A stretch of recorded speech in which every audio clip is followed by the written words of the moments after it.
श्री भगवानुवाच लोकेऽस्मिन् विविधा निष्ठा प्रो पुरा प्रोक्ता मया नः ज्ञानयोगेन साङ्ख्यानां कर्मयोगेन योगिनाम्। ओके। श्री भगवान ने कहा, हे निष्पाप अर्जुन, मैं पहले ही बता चुका हूँ कि आत्म साक्षात्कार का प्रयत्न करने वाले दो प्रकार के पुरुष होते हैं। कुछ ऐसे ज्ञान योग द्वारा समझने का प्रयत्न करते हैं, तो कुछ भक्ति में सेवा के द्वारा। तात्पर्य: द्वितीय अध्याय के 39वें श्लोक में भगवान ने दो प्रकार की पद्धतियों का उल्लेख किया है, सांख्य योग तथा कर्म योग या बुद्धि योग। इस श्लोक में उनकी और स्पष्ट विवेचना की गई है। सांख्य योग अथवा आत्मा तथा पदार्थ की प्रकृति का वैश्लेषिक अध्ययन उन लोगों के लिए है जो व्यवहारिक ज्ञान तथा दर्शन द्वारा वस्तुओं का चिंतन एवं मनन करना चाहते हैं। दूसरे प्रकार के लोग कृष्ण भावनामृत में कार्य करते हैं, जैसा कि द्वितीय अध्याय के 61वें श्लोक में बताया गया है। 39वें श्लोक में भी भगवान ने बताया है कि बुद्धि योग या कृष्ण भावनामृत के सिद्धांतों पर चलते हुए मनुष्य कर्म के बंधनों से छूट सकता है तथा इस पद्धति में कोई दोष नहीं है। 61वें श्लोक में इसी सिद्धांत को और अधिक स्पष्ट किया गया है कि बुद्धि योग पूर्णतया परब्रह्म पर आश्रित है और इस प्रकार के समस्त इंद्रियों को सरलता से वश में किया जा सकता है। अतः दोनों प्रकार के योग धर्म तथा दर्शन के रूप में यंत्रित है। दर्शन विहीन धर्म मात्र भावुकता है या कभी-कभी धर्मंधता है और धर्म विहीन दर्शन मानसिक उहापोह है। अंतिम लक्ष्य तो श्री कृष्ण है, क्योंकि जो दार्शनिक जन परम सत्य की खोज करते हैं वे अंततः कृष्ण भावनामृत को प्राप्त होते हैं। इसका भी उल्लेख भगवत गीता में मिलता है। संपूर्ण पद्धति का उद्देश्य परमात्मा के संबंध में अपनी वास्तविक स्थिति को समझ लेना है। इसकी अप्रत्यक्ष पद्धति दार्शनिक चिंतन है, जिसके द्वारा कर्म से कृष्ण भावनामृत तक पहुंचा जा सकता है। प्रत्यक्ष पद्धति में कृष्ण भावनामृत में ही प्रत्येक वस्तु को अपना संबंध जोड़ना होता है। इन दोनों में से कृष्ण भावनामृत का मार्ग श्रेष्ठ है, क्योंकि इसमें दार्शनिक पद्धति द्वारा इंद्रियों को विमल नहीं करना पड़ता है। कृष्ण भावनामृत स्वयं ही शुद्ध करने वाली प्रक्रिया है और भक्ति की प्रत्यक्ष विधि सरल तथा दिव्य होती है।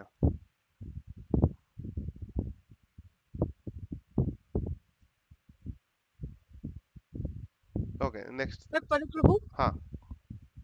न न कर्मण्य मनारंभ कर्मय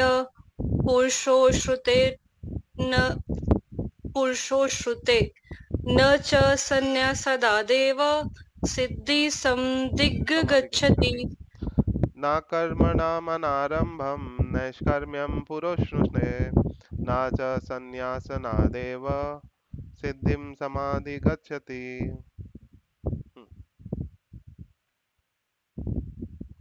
पढ़िए इसका परपट। और ना तो कर्म से विमुख होकर कोई कर्म फल से छुटकारा पा सकता है और ना केवल संन्यास से सिद्धि प्राप्त की जा सकती है। तात्पर्य: भौतिकतावादी मनुष्यों के हृदयों को विमल करने के लिए जिन कर्मों का विधान किया गया है, उनके द्वारा शुद्ध हुआ मनुष्य ही संन्यास ग्रहण कर सकता है। शुद्धि के बिना अनायास संन्यास ग्रहण करने से सफलता नहीं मिल पाती। ज्ञान योगियों के अनुसार संन्यास ग्रहण करने अथवा सकाम कर्म से विरत होने से ही मनुष्य नारायण के समान हो जाता है, किंतु भगवान कृष्ण इस मत का अनुमोदन नहीं करते। हृदय की शुद्धि के बिना संन्यास सामाजिक व्यवस्था में उत्पात उत्पन्न करता है। दूसरी ओर यदि कोई नियत कर्मों को ना करके भी भगवान की दिव्य सेवा करता है, तो वह उस मार्ग में जो कुछ भी उन्नति करता है उसे भगवान स्वीकार कर लेते हैं। स्वल्पमय यस्य धर्मस्य त्रात्रो महतो भयात्। स्वल्पम अपि यस्य धर्मस्य त्रायते महतो भयात्। ओके। ऐसे सिद्धांत की रंच मात्र संपन्नता भी महान कठिनाइयों को पार करने में सहायक होती है। ओके, तो एक और श्लोक हम लोग पढ़ेंगे, उसके बाद स्टार्ट ओके। करेंगे क्लास। टेक्स्ट 5। न हि कश्चित् क्षणमपि जातु तिष्ठति अकर्मकृत् कार्यते हि अवसः कर्म सर्व प्रकृतिजैर्गुणे। 3, 4, 5। प्रत्येक व्यक्ति को प्रकृति के अर्जित गुणों के अनुसार विवश होकर कर्म करना पड़ता है, अतः कोई भी एक क्षण भर के लिए बिना कर्म किए नहीं रह सकता। तात्पर्य, यह देहधारी जीवन का प्रश्न नहीं है, अपितु आत्मा का यह स्वभाव है कि सदैव सक्रिय रहता है।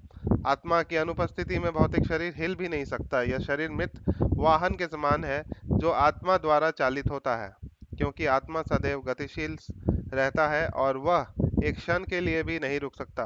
अतः आत्मा को कृष्ण भावनामृत के सत्कर्म में प्रवृत्त रखना चाहिए, अन्यथा वह माया द्वारा शासित कार्यों में प्रवृत्त होता रहता है।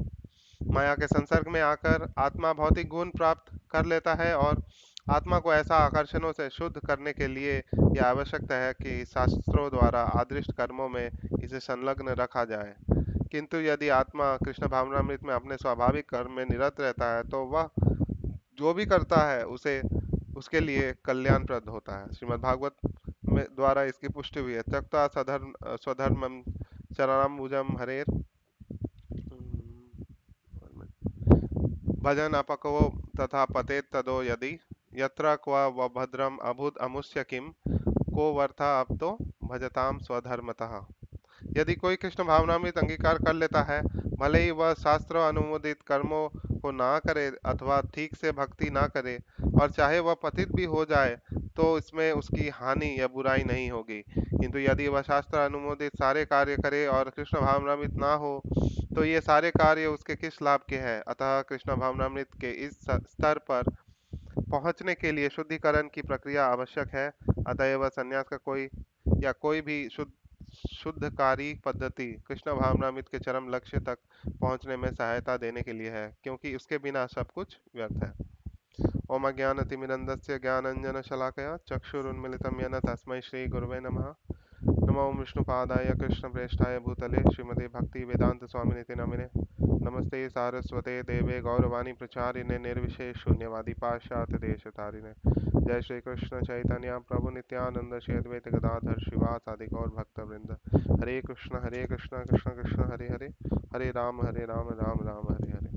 तो आप सभी से मेरा रिक्वेस्ट है कि अगर आप लोग वीडियो ऑन कर सके तो ज़्यादा अच्छा रहेगा, बिकॉज ऐसे समझ में नहीं आता कि किससे बात कर रहे हैं, कौन ऑनलाइन है, कौन सुन रहे हैं, नहीं सुन रहे हैं, फिर प्रश्न उत्तर भी नहीं हो पाता है। तो जल्दी से आप लोग वीडियो ऑन कर लीजिए तो हम लोग आगे क्लास को आगे बढ़ा सकते हैं। और एक अगर पॉसिबल हो तो एक कॉपी पेन रख सकते हैं सामने,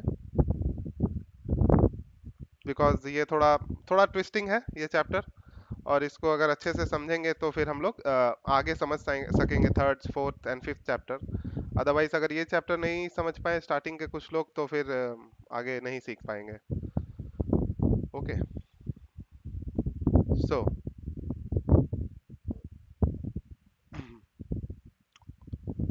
द्वितीय अध्याय में आप लोग बोल सकते हैं कि भगवान ने क्या क्या बताया है। किसने किसने भगवत गीता पढ़ा है? एटलीस्ट सेकंड चैप्टर तक पढ़ा है?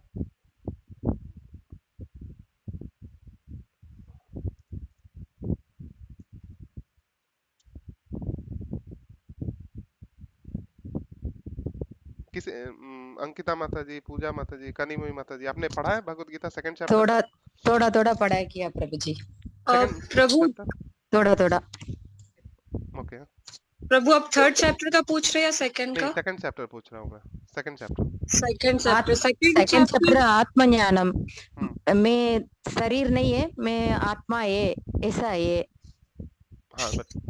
हाँ ठीक है, ये है, बट और भी है, और कुछ अंकिता माता जी आप लोगों ने पढ़ा है सेकंड चैप्टर?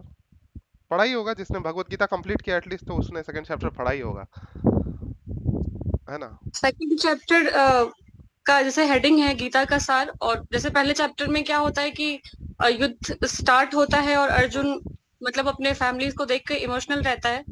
तो सेकंड चैप्टर, और उसने बहुत सारे ऐसे क्वेश्चन रेज किए होते हैं कि वो कैसे अपने फैमिली के खिलाफ चीजें कर सकता है, या उसे ऐसा करके कैसे सुख की प्राप्ति होगी, वो कैसे जी पाएगा।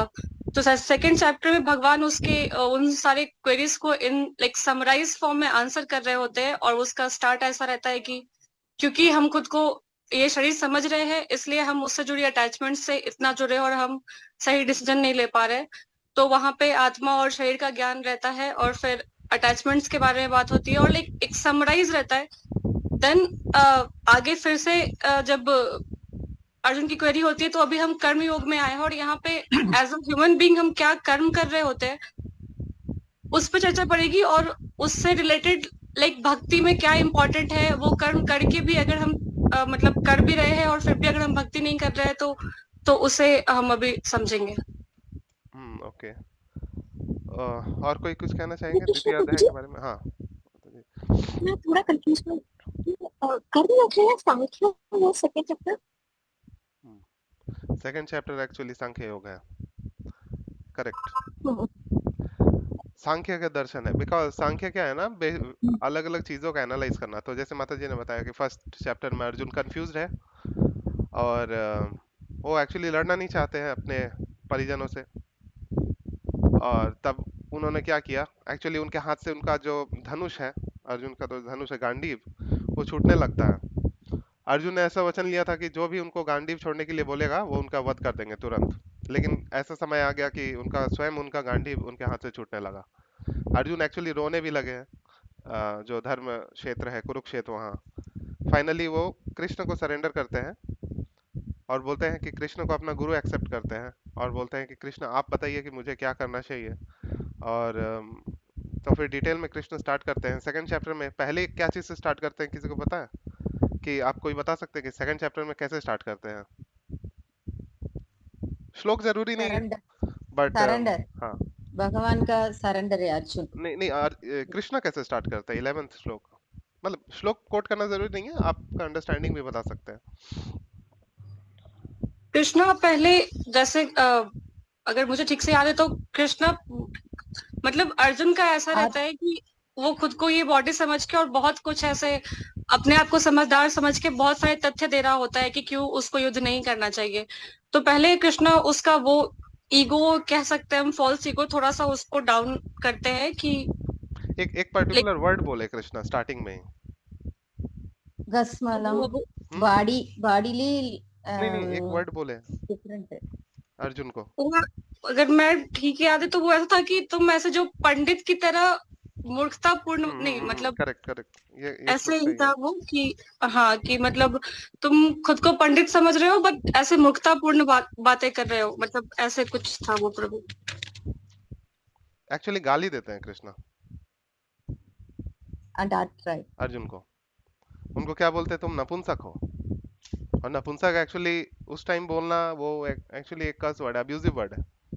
कृष्णा डायरेक्टली गाली देते हैं उनको और बोलते हैं कि फर्स्ट स्टेटमेंट ही उनका है, असोचयन अन्वसोचस्तम प्रज्ञावादम से भाषसे गतासुना गतासुंश नानुशोचति पंडिता। तुम खुद को पंडित समझते हो लेकिन तुम एक नंबर के नपुंसक हो, ये बताते हैं।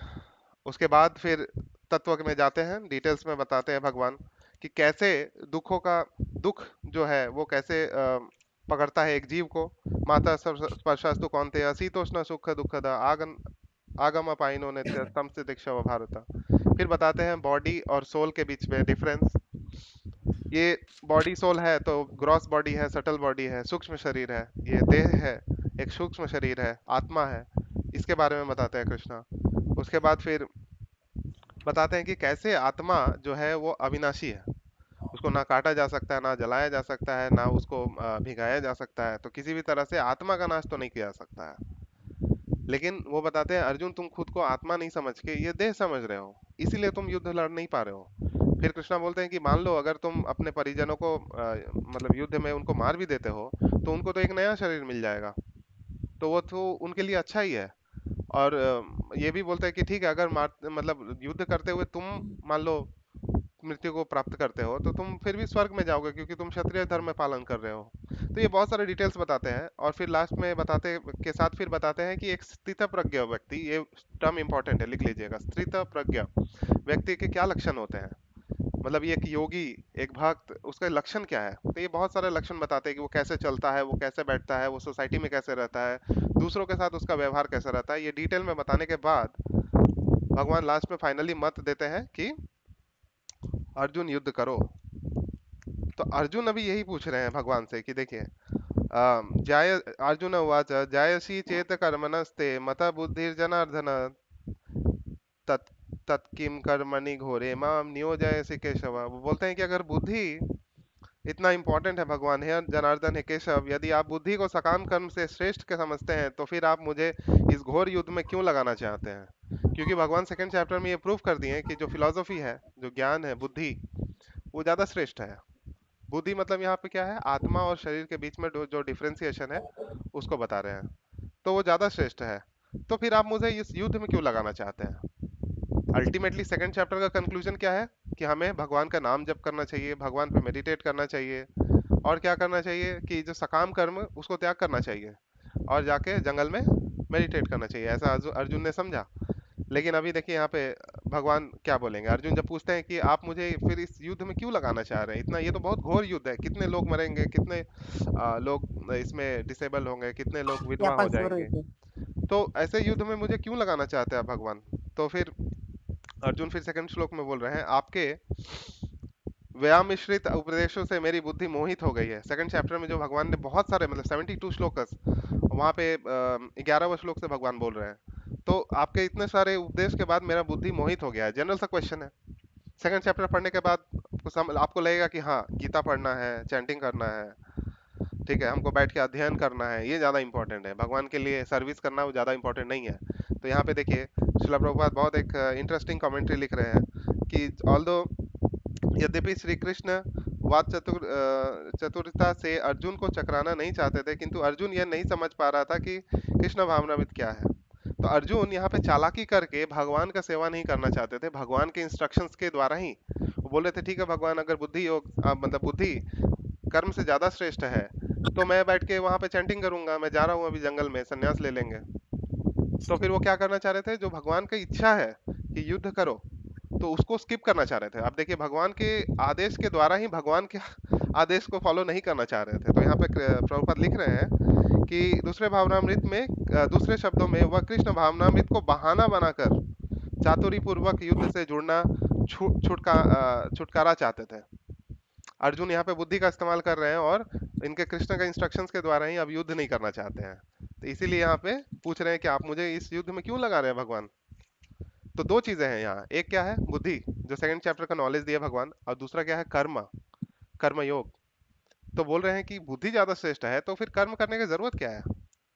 तो भगवान अब यहाँ बताएंगे। श्री भगवान उवाच लोकेस्मिन् द्विविधा निष्ठा पूरा प्रोक्ता मया नघ ज्ञान योगेन सांख्यानाम कर्म योगेन योगिनाम। तो भगवान बता रहे हैं कि दो प्रकार के लोग हैं, ठीक है, जिनमें निष्ठा है। निष्ठा मतलब जो मटेरियल एक्टिविटीज से आगे बढ़ के स्पिरिचुअल इंक्वायरी करते हैं। तो ऐसे दो प्रकार के लोग हैं। कौन है? एक है ज्ञान योगेना, ज्ञान योगी, और दूसरा कौन है? कर्म योगी। क्लियरली भगवान बोल रहे हैं, पूरा प्रोक्ता मयाना का ज्ञान योगे न योगी ना सांख्या नाम कर्म योगे न योगी नाम। तो दो लोग का कैटेगरी है, एक जो कर्म योगी है। तो कर्म योग का मतलब क्या है, इसको हम लोग डिटेल्स में डिस्कस करेंगे, इसलिए इतना 5 श्लोक का हमने लंबा तात्पर्य पढ़ा ताकि समझ सकें। एक है यहाँ भगवान बता रहे कर्म योगे न योगी नाम, ये तो क्लियर है। और दूसरा क्या है, ज्ञान योगे न सांख्या नाम। भगवान यहाँ एक ज्ञान योगी का कैटेगरी है, दो कैटेगरी है, उसमें से सांख्य योगी लोगों को बोल रहे हैं। तो ये नोट करके रखिएगा, किसके बीच में कंपैरिजन हो रहा है? जो सांख्य योग वाले ज्ञान योगी है और जो कर्म योग वाले योगी है, इनमें कंपैरिजन होगा। तो ये लिख के रखिएगा कहीं। तो अभी देखिए दो प्रकार के ज्ञान योगी है, दो प्रकार के कर्म योगी है। कर्म योग का मतलब क्या है? कर्म का मतलब क्या है, कोई बता सकते हैं? कर्म एक्टिविटीज, हाँ, नहीं, एक्टिविटीज। एक्टिविटीज अगर होगा तो उसका ट्रांसलेशन कार्य होगा, कार्य, कर्म नहीं होगा। कर्म वो होता है जो शास्त्र सम्मत हो, जो शास्त्र में अलाउड हो, वो कर्म है, कर्म। भगवान के लिए नहीं नहीं, करने वो का कर्म काम योग है। हो जाएगा माता जी, मैं सिर्फ कर्म पूछ रहा हूँ। कर्म, कर्म क्या है ना, वो एक्टिविटीज जो शास्त्रों में अलाउड है। अब देखिए कोई अगर मीट ईटिंग कर रहा है, वो शास्त्र में अलाउड नहीं है, तो वो तो कर्म नहीं हो प्रसादम, सकता है। कर्म योग तो प्रसाद। हाँ कर्म योग तो छोड़ दीजिए, वो कर्म भी नहीं है, वो कार्य है, कार्य। कोई एक्टिविटी मतलब कार्य, कोई ब्रश कर रहा है, कोई नित्य शरीर से नहा रहा है, तो ये सब कार्य है, ये तो शास्त्र की जरूरत नहीं है इसमें। तो एक होता है कर्म, उसके बाद क्या होता है? विकर्म। विकर्म मतलब जो शास्त्र में मना किया गया है। ऐसे बहुत सारे एक्टिविटीज, जो 4 एक्टिविटीज तो हम लोग जानते ही हैं, जुआ नहीं खेलना, मांसाहार नहीं करना, अवैध स्त्री संग नहीं करना, नशा नहीं करना, ये सब तो क्या हो जाएगा, विकर्म हो जाएगा, ये कर्म नहीं होगा। और कर्म योग क्या होता है कि कर्म योग ऐसे कर्म जो भगवान की संतुष्टि के लिए, भगवान से जुड़ने के लिए, योग का मतलब है भगवान से ऐसे एक्टिविटी जो आपको भगवान के साथ जोड़े, उसको योग बोलते हैं। योग का मतलब क्या होता है, प्लस, एडिशन। एक होता है वियोग और एक होता है योग। योग मतलब एडिशन। तो जो भी एक्टिविटीज हमें भगवान के साथ जोड़े उसको बोलते हैं कर्म योग। जैसे मान लीजिए आप अपने घर में झाड़ू लगा रहे हैं, ठीक है, सिंपल सा एक्टिविटी है घर में झाड़ू लगाना, और दूसरा है मंदिर में झाड़ू लगाना भगवान के लिए। दोनों में डिफरेंस है। बाहर से अगर कोई देखेगा बोलेगा अरे ठीक है ये तो सेम चीज है, घर में झाड़ू लगा रहा था अभी मंदिर में झाड़ू लगा रहा है, सेम है। बट सेम नहीं है, क्योंकि एक कृष्ण के प्रसन्नता के लिए हो रहा है और दूसरा अपने इंद्रिय तृप्ति के लिए हो रहा है, अपने कार्य है, वो भगवान के लिए नहीं है। हाँ, लेकिन अगर आपका घर ही एक मंदिर के समान हो तो आपके घर में झाड़ू लगाना भी एक तरह से भगवान की सेवा के लिए कर्म योग हो जाएगा। मान लीजिए कि कोई कुकिंग कर रहा है, कुकिंग, तो कुकिंग अगर मान लीजिए खुद खाने के लिए, जैसे 99.9% लोग करते हैं, खुद खाने के लिए करते हैं, तो कुकिंग क्या हो गया, कर्म है। कोई मीट कुकिंग कर रहा है तो वो क्या हो जाएगा, विकर्म हो जाएगा। कोई कुकिंग कर रहा है वो कर्म है। लेकिन कोई भगवान के लिए कुकिंग कर रहा है, भोग, भगवान के लिए भोग बना रहा है, तो वो क्या होगा, कर्मयोग। कर्मयोग। अब इस कर्मयोग में भी दो दो चीजें हैं। किसी को खाने में कुछ अच्छा लग रहा है, मान लीजिए केक, पेस्ट्री, बहुत सिंपल उदाहरण दे रहे हैं, केक, पेस्ट्री, पास्ता, ये सब खाने में अच्छा लग रहा है, तो वो बोला चलो आज ये खाने का मन है तो हम ये बनाते हैं कृष्ण के लिए। लेकिन इसमें क्या है, देखिए कर्म योग है लेकिन अशुद्ध है, अशुद्ध, क्योंकि इच्छा स्वयं का है, खुद खाने का मन है इसलिए बना रहे हैं। दूसरा क्या है, भक्ति विनोद ठाकुर का भोग आरती वाला सॉन्ग्स ओपन किए, सुकता शाकादी भाजी नलिता कुष्मांडा, उसमें देखिए कितने सारे आइटम्स है भगवान को जो अच्छा लगता है, खीर अच्छा लगता है, बहुत सारे। एक्चुअली भक्ति विनोद ठाकुर का सॉन्ग है इस पे, मतलब एटलीस्ट आई थिंक 56 आइटम्स है जो भगवान को पसंद है, वो बनाते हैं भगवान की प्रसन्नता के लिए, तो वो क्या हो गया, शुद्ध कर्मयोग। तो कर्मयोग का दो कैटेगरी है, शुद्ध, अशुद्ध। जिसमें खुद का इच्छा रहेगा, अपना इच्छा पूर्ति, जैसे मान लीजिए हमको मंदिर, मुझे मंदिर जाना है, हरि नाम जप करना है, गीता पाठ करना है, लेकिन उसमें अपना इंद्रिय सेटिस्फैक्शन, खुद के सेटिस्फैक्शन के लिए कर रहे हैं कि हाँ ये अच्छा है, इससे पुण्य कर्म होगा तो मुझे और उन्नति मिलेगा, मुझे और मतलब मुझे और भी मटेरियल जो भौतिक चीजों में उन्नति होगा, तो वो क्या हो जाएगा, अशुद्ध कर्म योग। और दूसरा कर्म योग क्या है, नहीं मैं जो भी कर्म करूंगा भगवान की संतुष्टि के लिए करूंगा। मान लीजिए जैसे किसी को संतान उत्पत्ति भी करना है, संतान उत्पत्ति सिंपल सी चीज है, सब लोग करते हैं। कुछ लोग एंटरटेनमेंट के लिए करते हैं, कुछ लोग ड्यूटी है इसलिए करते हैं, कुछ लोग ऐसे हैं कृष्ण कॉन्शियस लोग जो हैं, कृष्ण भावनामृत, वो संतान उत्पत्ति भी किसके लिए करते हैं, भगवान के सेवा के लिए करते हैं, तो वो क्या हो गया, शुद्ध कर्म योग। ठीक है, तो भगवान से कोई चीज जुड़ रहा है और उसमें मेरा इच्छा सम्मिलित नहीं है, भगवान का इच्छा श्रेष्ठ है, तो वो शुद्ध कर्म योग होता है। लेकिन अगर उसमें मेरा इच्छा ज्यादा ऊपर है, कि भगवान, जैसे जनरली आप देखिए जो लोग मंदिर जाते हैं उसमें खुद का इच्छा लेके जाते हैं, भगवान मेरा ये इच्छा पूरा करिए, भगवान मेरा वो इच्छा पूरा करिए, तो ठीक है। अभी आपने लिख लीजिए अगर कॉपी है तो सामने, कर्म योग दो पार्ट है, अशुद्ध और शुद्ध। तो जो शुद्ध कर्म योग है उसको बोलते हैं निष्काम कर्म योग, निष्काम, जिसमें कोई काम नहीं है, काम वासना मतलब डिजायर नहीं है अपना। और एक दूसरा कर्म योग होता है जिसको बोलते हैं सकाम, सकाम मतलब उसमें काम है, मेरा इच्छा है। तो ये दो कैटेगरी हो गया कर्मयोग का। तो ये सब मैं क्यों बता रहा हूँ अभी बताऊंगा, क्योंकि थोड़ा कॉम्प्लिकेशंस है।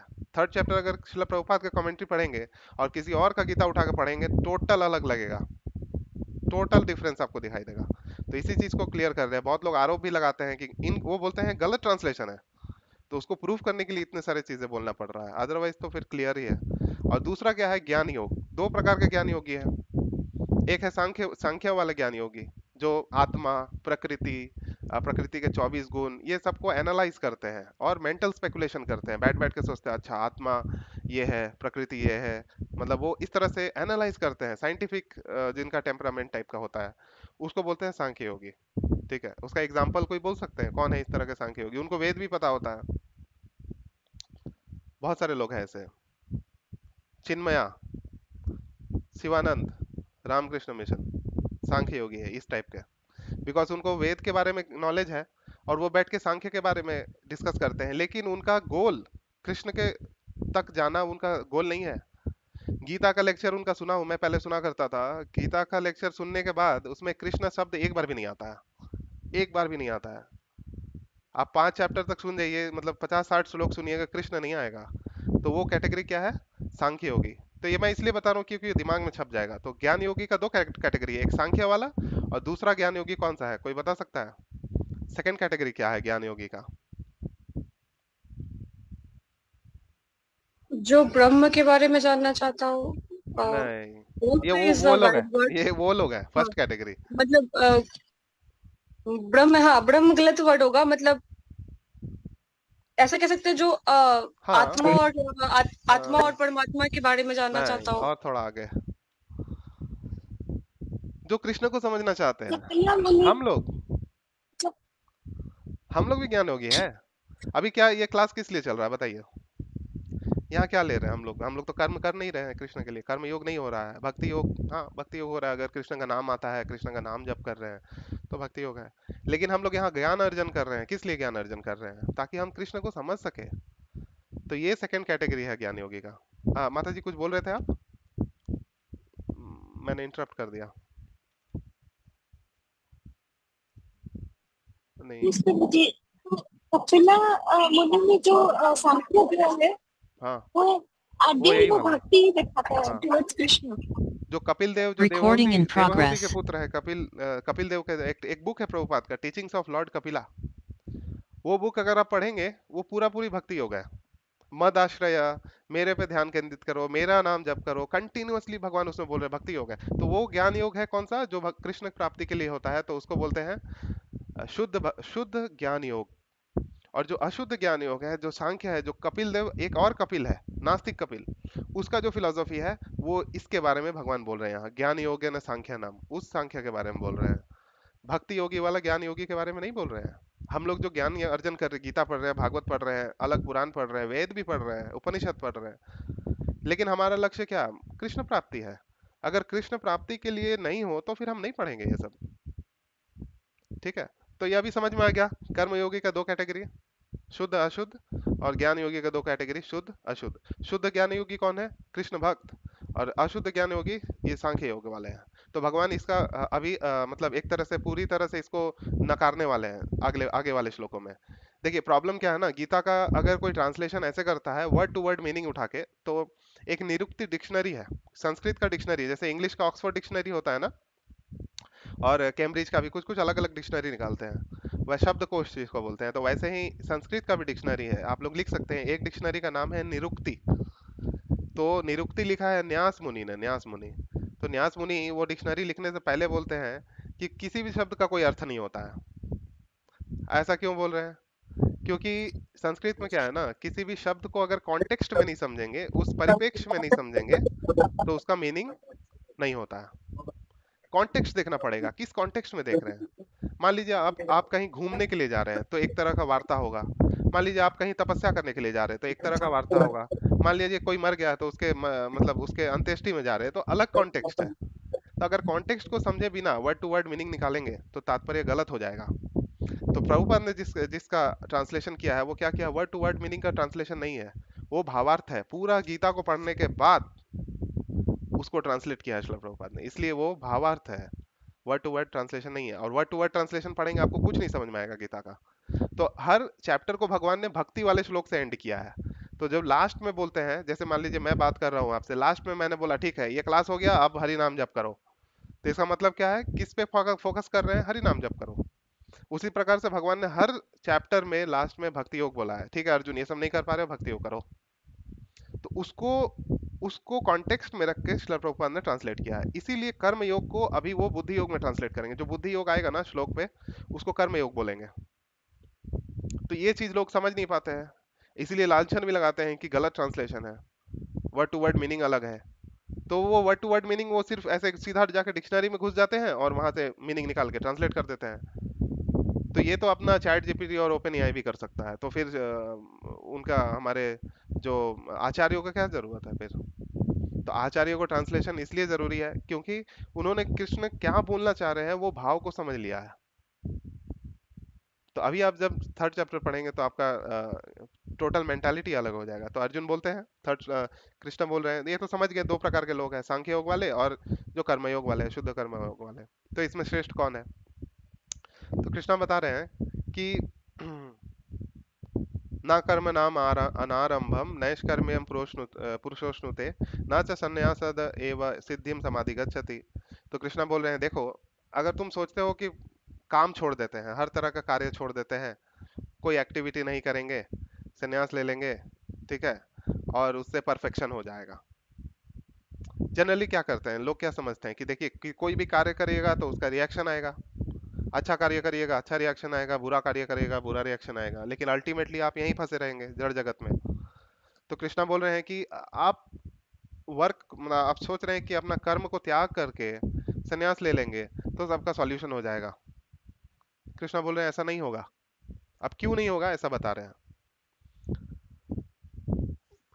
ये जो सांख्य योग वाले जो ज्ञान योगी है ना, जैसे मैंने 3-4 नाम लिया था, वो लोग डायरेक्टली बोलते हैं कि संन्यास ले लो। शंकराचार्य के पास अगर कोई जाएगा तो वो बोलेंगे शंकर संन्यास लेके आओ सीधा।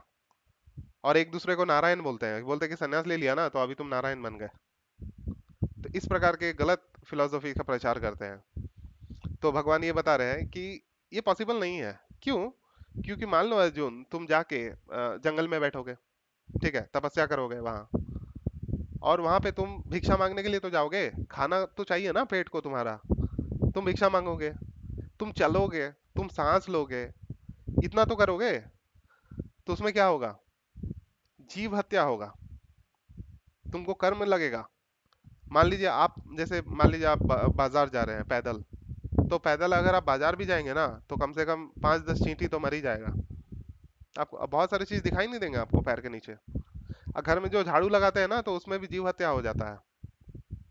अब मान लीजिए अर्जुन चले गए तपस्या करने, भिक्षा मांगने जाएंगे, तो जिससे जिससे भिक्षा लेंगे उसका कर्म उनको लग जाएगा। मान लीजिए कोई चोर टाइप का इंसान है, वो संपत्ति चोरी से अर्जित कर रहा है, उसका भिक्षा लेके खाएंगे तो उसका कर्म हमें लग जाएगा। तो कृष्ण बोल रहे हैं कि तुम ये सोच रहे हो कार्यों को तुम रोक दोगे और तुम मतलब तपस्या करने जाओगे, संन्यास ले लोगे, तो तुमको कोई रिएक्शन नहीं लगेगा। ये गलत है। कृष्ण ऐसा बोल रहे हैं। नेक्स्ट क्या बता रहे हैं? एवरीवन, ये ना ही कश्चित क्षणम अपि जातु तिष्ठति अकर्मकृत कार्यते ही अवसर कर्म सर्वत प्रकृति जैर्गुणे। Everyone is forced to act helplessly according to the qualities he has acquired from the material mode of nature। एक श्लोक है कारणम 13 चैप्टर में, श्रील प्रभुपाद अपने एंड डेज में बहुत कोट करते थे इसको, वीडियो भी है। कारणम गुण संगोस्य सदसद योनि जन्मसु, ये एक है। फिर क्या है? प्रकृते क्रियमाणानि गुणे कर्माणि सर्वथा अहंकार विमूढ़ आत्मा कर्ता हम इति मन्यते। तो ये कौन सा श्लोक है? इसमें क्या होता है कि बोल रहे हैं प्रकृति क्रियमाणानि गुणे कर्माणि सर्वथा। कौन कार्य कर रहा है? आत्मा। आत्मा कार्य नहीं कर रहा है, कुछ भी नहीं कर रहा है, वो रिएक्शन दे रहा है। किसका रिएक्शन दे रहा है? प्रकृति के गुणों का। तमोगुण, सत्वगुण, रजोगुण, जिसके साथ संपर्क करेगा उसी के तरह वो रिएक्शन देगा। मान लीजिए कोई, आप लोग इतने लोग हैं, ठीक है, आपको मैंने कुछ अच्छी चीज बोले तो आपका एक रिएक्शन आएगा। या फिर मान लीजिए मैं अब्यूज करने लगूं, गालियां देने लगूं किसी को, जनरली भक्त ऐसा करते नहीं है, एग्जाम्पल के लिए मान लीजिए, तो आपके तरफ से एक अलग तरह का रिएक्शन आएगा। आप लोग क्लास अटेंड कर रहे हैं, अलग तरफ का रिएक्शन आएगा। तो प्रकृति के जो 3 गुण है ना, रजोगुण, सत्वगुण और तमोगुण, इन तीनों के साथ जैसा कांटेक्ट होता है आत्मा वैसा रिएक्ट करता है। तो कार्य कौन कर रहा है? आत्मा नहीं, प्रकृति कर रहा है, प्रकृति इनिशिएट कर रहा है। तो भगवान ये बता रहे हैं everyone is forced to act helplessly, मतलब प्रकृति के तीनों गुण के सामने हम हेल्पलेस है, हमारा कोई भी शक्ति काम नहीं करेगा और उसी के हिसाब से हम लोग कार्य करने लगेंगे।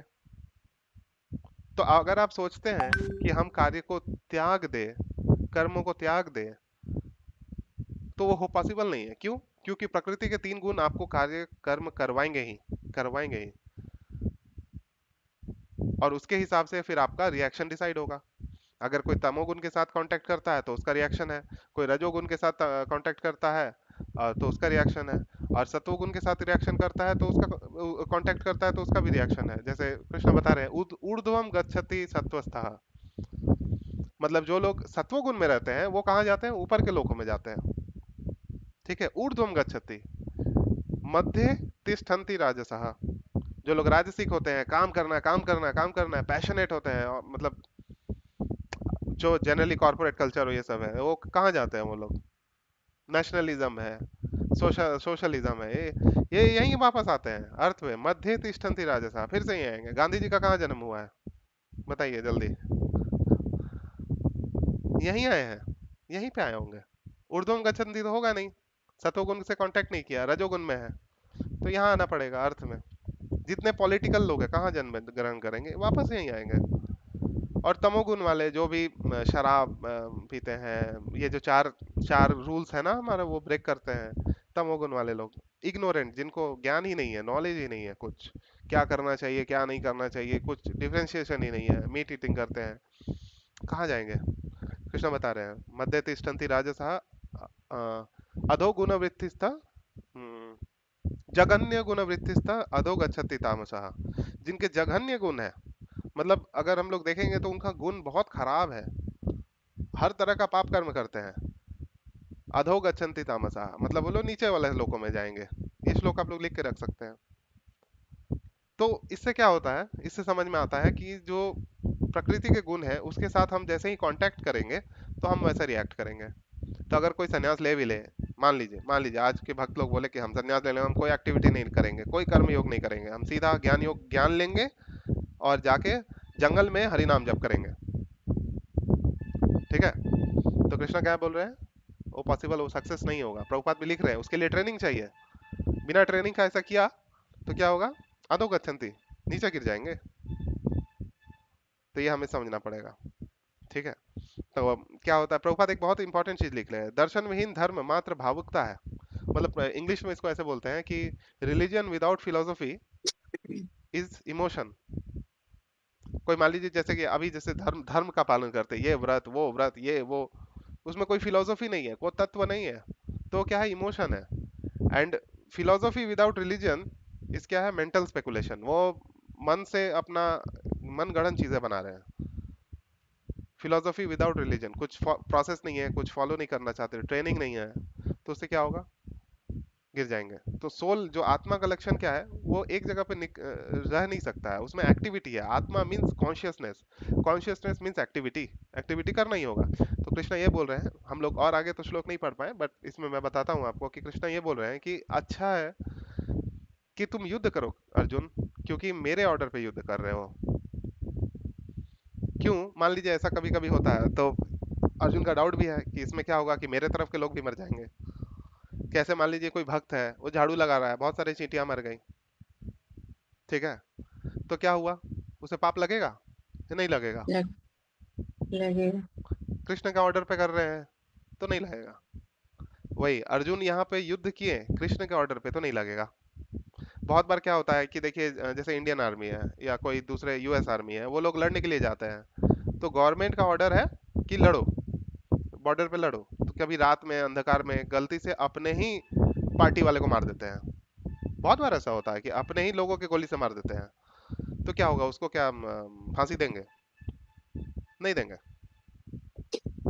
क्योंकि वो क्या है, वो गवर्नमेंट के ऑर्डर पे ही लड़ने के लिए गया था, उसमें गलती हो सकता है।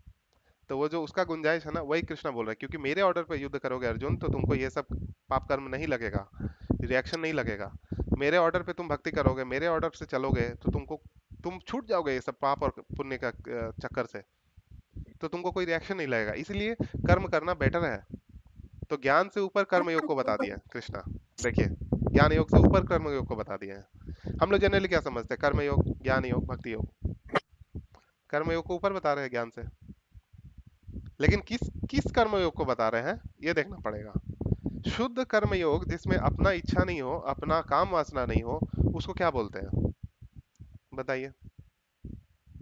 भगवान के लिए कर्म कर रहे हैं, भगवान की प्रसन्नता के लिए सब कुछ कर रहे हैं, उसको क्या बोलते हैं, प्लेन एंड सिंपल लैंग्वेज में, भक्ति। भक्ति। तो कर्मयोग को अगर भक्ति में ट्रांसलेट करें तो कोई प्रॉब्लम है, शुद्ध कर्म योग को अगर भक्ति में ट्रांसलेट किया जाए या बुद्धि योग में ट्रांसलेट किया जाए तो कोई प्रॉब्लम है, नहीं है। अगर शुद्ध कर्म योग है तो उसको भक्ति योग बोल सकते हैं।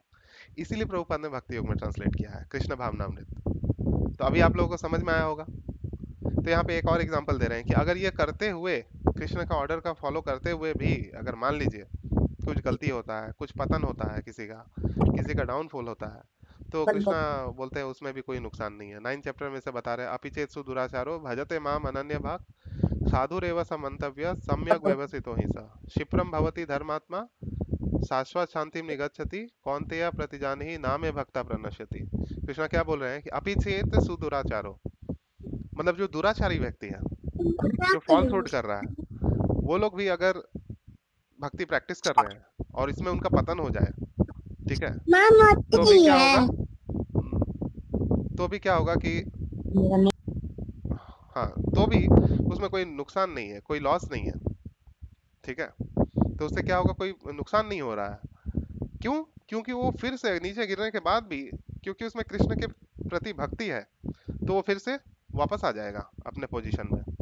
अपि चेत्सु दुराचारो भजते माम अनन्य भाग, जो दुराचारी व्यक्ति भी अगर कृष्ण का भक्ति करे, साधु रेव समन्तव्य, वो क्या बन जाएगा, साधु, सम्यक व्यवस्थितो हि सः क्षिप्रम भवति धर्मात्मा। देखिए क्या बोल रहे कृष्णा, धर्मात्मा बनेगा, कब बनेगा, क्षिप्रम भवति, मतलब जल्दी बनेगा, टाइम नहीं बता रहे लेकिन बोले बहुत जल्दी बनेगा। शाश्वत शांति निगच्छति, अब देखिए नेक्स्ट लाइन बहुत इंपॉर्टेंट है, कौन्तेय प्रतिजानिहि नामे भक्ता प्रणश्यति, कि मेरा भक्त जो है उसका नाश कभी भी नहीं हो सकता है। अगर वो कुछ टाइम के लिए गिर भी जाए, मान लीजिए कोई कृष्ण का भक्ति बहुत अच्छे से किया, अपने लाइफ के एंड में जाके कुछ खराब व्यसन में फंस गया, मान लीजिए कुछ खराब एक्टिविटीज में फंस गया, तो भी उसका कोई नुकसान नहीं है। वो तुरंत जैसे ही उसको रियलाइजेशन आएगा कृष्ण के बारे में, उसको स्मरण होगा, वो तुरंत फिर से पिकअप करके अपने पोजीशन में पहुंच जाएगा।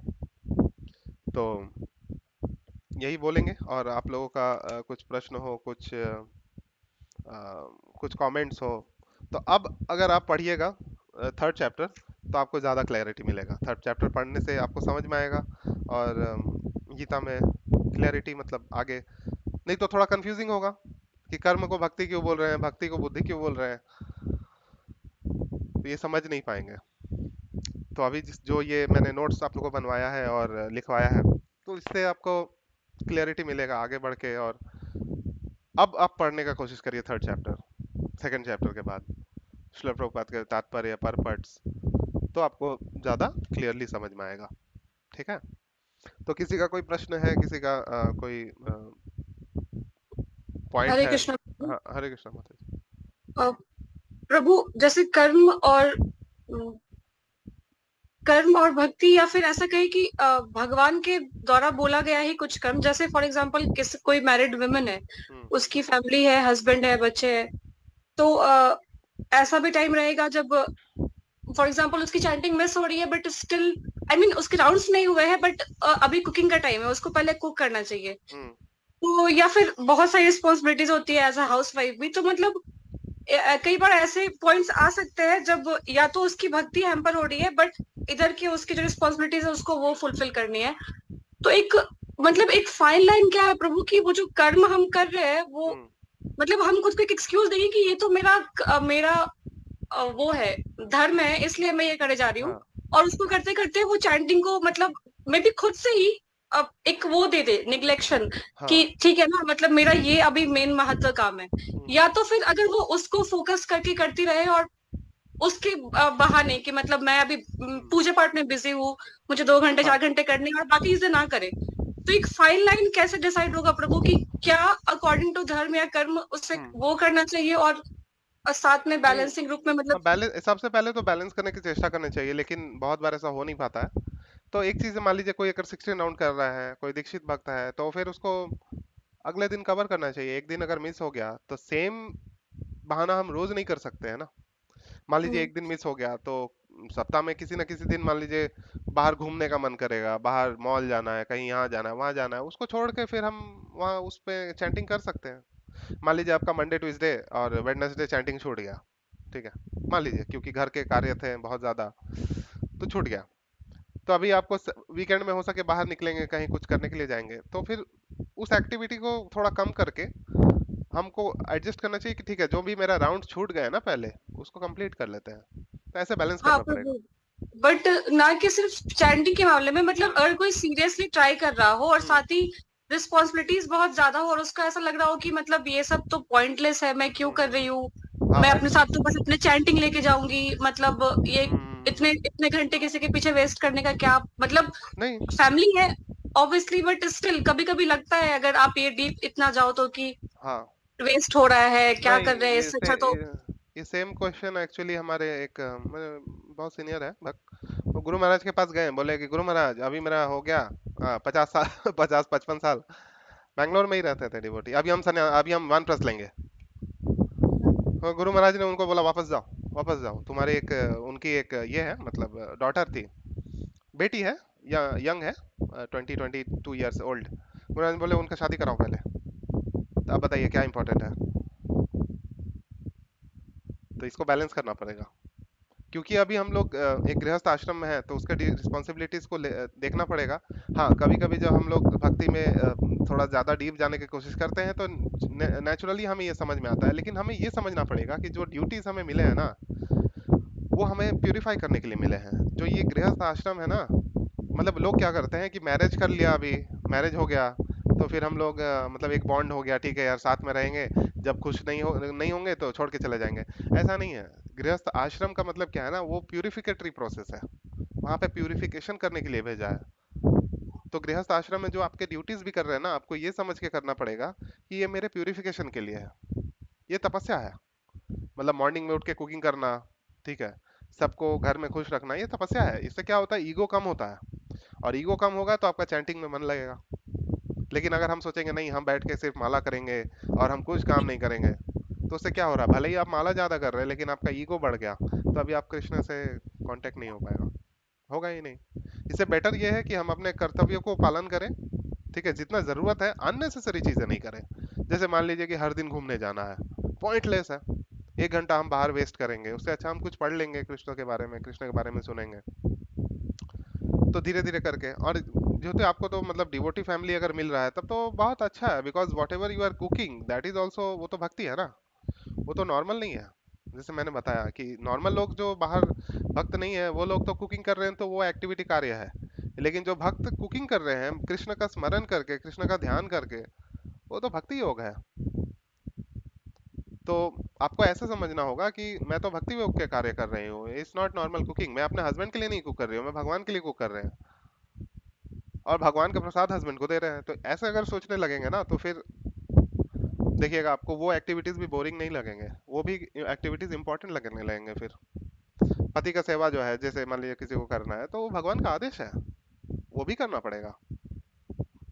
मतलब ऐसा नहीं है कि हम, जैसे सिंपल ये देखिए ना, वो ये जो पूरा ये तात्पर्य है वही है कि हम एक्टिविटीज को छोड़ नहीं सकते हैं, एक्टिविटीज करना पड़ेगा, लेकिन कृष्णा कॉन्शियस एक्टिविटीज करें। जो बाकी हमारे जीवन में कृष्णा कॉन्शियस एक्टिविटीज को कट करने से पहले हम ये देखें कि नॉन कृष्णा कॉन्शियस एक्टिविटीज कितना है हमारे लाइफ में।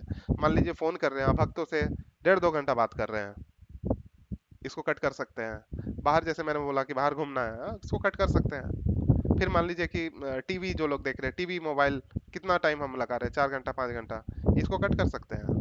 तो ये सारी चीजें हम कट करेंगे तो ऑटोमेटिकली एक बैलेंस बन जाएगा। और कृष्ण के बारे में पढ़ेंगे, कृष्ण का लीला नाम जप करते रहेंगे तो बैलेंस बनेगा। बहुत महान महान भक्तों ने ऐसा किया है, और कृष्ण इसके बारे में नहीं बोल रहे हैं, मतलब ये कि अपना एक्टिविटीज छोड़ने नहीं बोल रहे हैं। ठीक है, अब एक मुझे देखिए, कल हाँ भी एक माता जी ने क्वेरी करा था और मुझे समझ में नहीं आया कि मैं उसको मतलब आंसर क्या करूं। उनका क्वेश्चन ये था कि उनके पति सपोर्टिव नहीं है बट शी इज ट्राइंग, और साल में एक बार ऐसे वो लोग कहीं बाहर, मतलब उनके हस्बैंड ही लेके जाते हैं और वहां पे ऐसा कुछ ऐसे, वो घर पे तो ओनियन गार्लिक कुक नहीं करती बट बाहर जाके उनको जब उनके हस्बैंड ऑर्डर करते हैं तो फिर उन्हें खाना पड़ता है, बिकॉज अगर वो फिर वहां ड्रामा करे तो वो एक अलग सीन क्रिएट हो जाएगा कि इनका तो ड्रामा है। और वैसे तो उनका था कि इस सिचुएशन को मैं मैनेज कैसे करूं, मतलब एक तरफ पति की चीजों को रिस्पेक्ट करते हुए मैं जा रही हूँ और मतलब घर को शांतिपूर्वक बना के रखने के लिए, बट साथ ही वहां जाके मेरा ये ब्रेक हो रहा है कि मैं ओनियन गार्लिक मुझे खाना हाँ पड़ता है, ठीक है, तो मैं कैसे नहीं वो बैलेंस ब्रेक करें, करूं। कोई प्रॉब्लम नहीं है। पाप कर्म नहीं करें, जो 4 पाप कर्म है ना वो नहीं करें।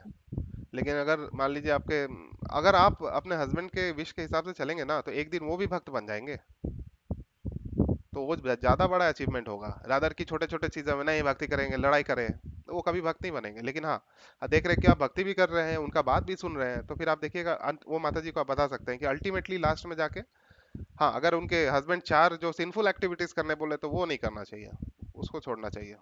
हाँ, लेकिन ऑनियन गार्लिक कर रहे खा रहे, कभी मान लीजिए बाई चांस करना पड़ा इन केस, तो फिर कर सकते हैं, कोई प्रॉब्लम नहीं है उसमें। ओके प्रभु। ठीक है माता जी, ओके। और कोई प्रश्न है किसी का? हरे कृष्णा बापू जी। हरे कृष्णा माता जी। आपने शुरू में बोला था कि स्थित प्रज्ञा के बारे हाँ में, हाँ हाँ तो वो 3 क्वालिटीज क्या आप रिवाइज करा सकते हैं कि वो 3 हाँ, क्वालिटीज बताते हैं? उसमें बहुत सारे क्वालिटीज है, लेकिन एक क्वालिटी जैसे भगवान बताते हैं कि वो कैसे बैठता है, कैसे चलता है।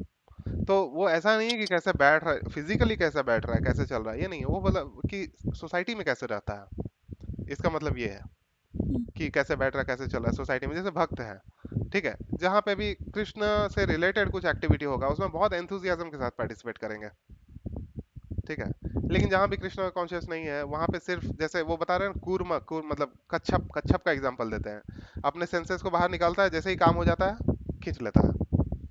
वैसे ही जो स्थितप्रज्ञ व्यक्ति है ना, वो कृष्ण की सेवा करने के लिए बहुत ज्यादा एंथुजियास्टिक है, लेकिन जहाँ पे कृष्ण की सेवा नहीं है वो अपने इंद्रियों को अंदर रखता है और इंद्रिय भोग में पार्टिसिपेट भी नहीं करता है, इंद्रिय भोग के बारे में सोचता भी नहीं है, इंद्रिय से भोग से संपर्क नहीं करता है। तो ऐसे बहुत सारे उसमें क्वालिटीज बताए हैं, उसमें तो काफी टाइम लग जाएगा उसको डिस्कस करने में, बट एक टेक अवे ये है कि कृष्ण कॉन्शियस जो व्यक्ति है वो सोसाइटी में बहुत ज्यादा इंटरेस्टेड नहीं होता है, बहुत ज्यादा इंटरेस्टेड नहीं होता। मैंने भक्तों लोगों को भी देखा है जो बहुत सारे भक्ति में बहुत दिन आने के बाद फिर जाके फिलेंथ्रोफी, सोशल एक्टिविटी, ये सब में इंटरेस्टेड हो जाते हैं, जहाँ पे कृष्ण का कोई भी इन्वॉल्वमेंट ही नहीं है।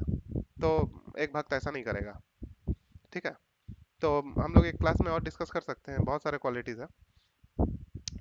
नेक्स्ट क्लास में मैं भी आपको बता देंगे डिस्कस करके शॉर्ट में 4 या 5 क्वालिटीज, ठीक है।